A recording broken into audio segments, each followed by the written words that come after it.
Hi, my name is Wendy, and you are listening to my substance abuse presentation. Thank you for joining me. Let's get started on the next slide. Alcohol affects a person's cognitive functioning, mood, and behavior.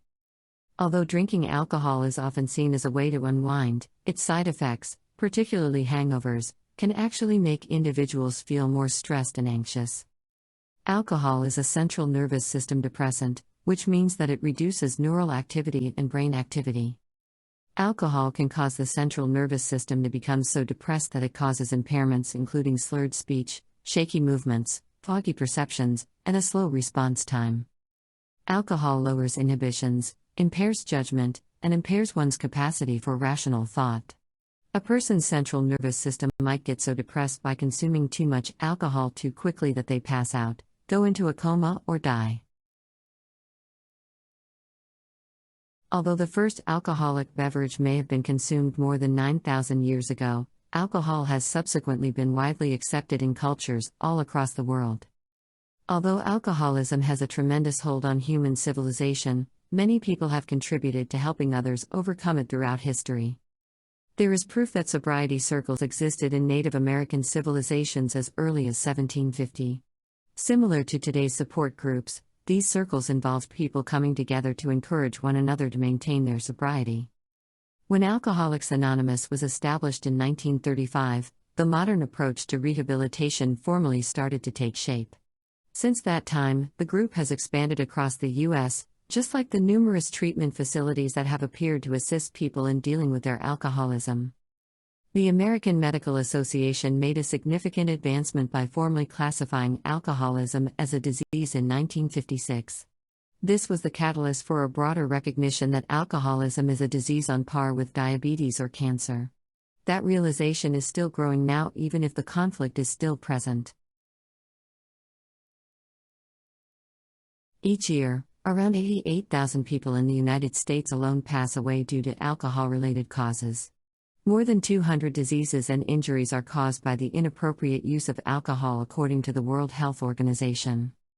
The harmful use of alcohol is associated with a variety of mental and behavioral problems, other non-communicable diseases, and accidents.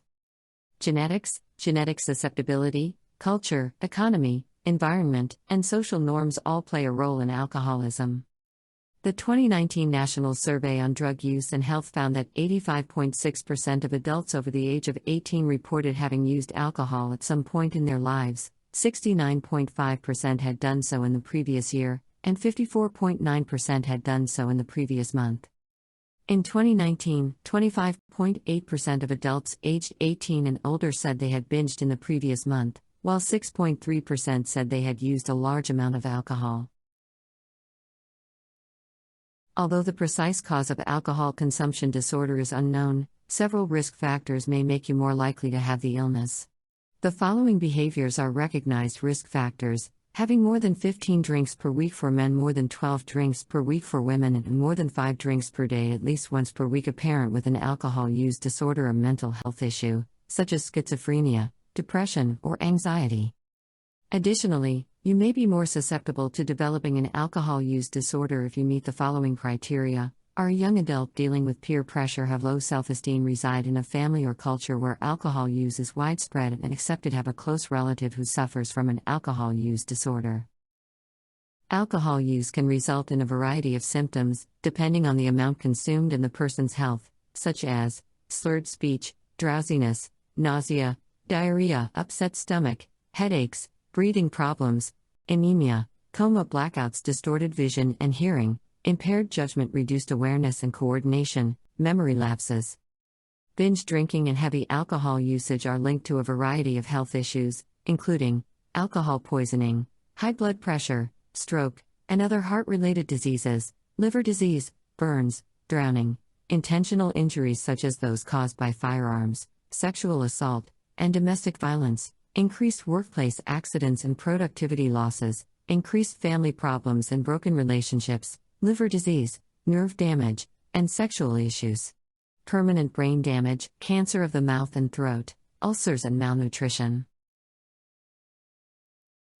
Some of the most typical behavioral, Psychological and physical indicators of alcohol abuse are being unable to stop drinking despite wanting to do so, devoting time away from work, family, and social activities to drink, keeping alcohol abuse a secret in order to protect it, engaging in risky behavior, such as driving while intoxicated, being in denial about the severity of the alcohol misuse problem, and becoming distressed at the thought of being without access to alcohol.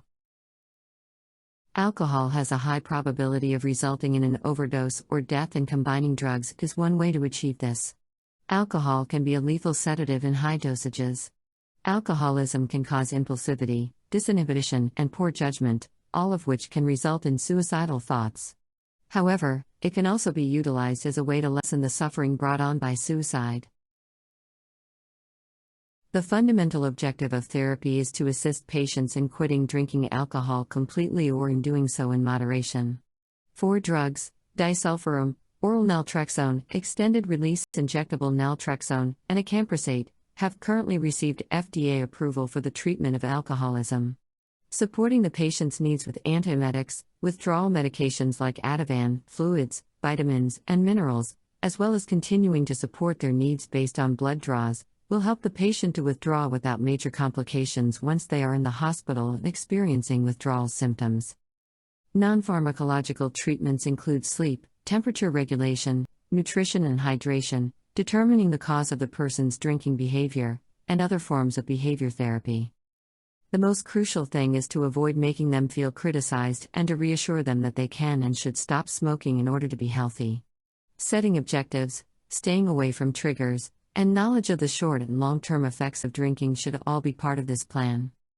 Although hospital follow-up is not extensive, patients can still be monitored by agencies that help them maintain sobriety.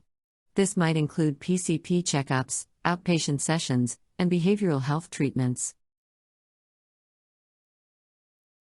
Even while alcohol misuse is often associated with enjoyment and socializing, it has a wide range of negative effects and affects communities and lives all over the world.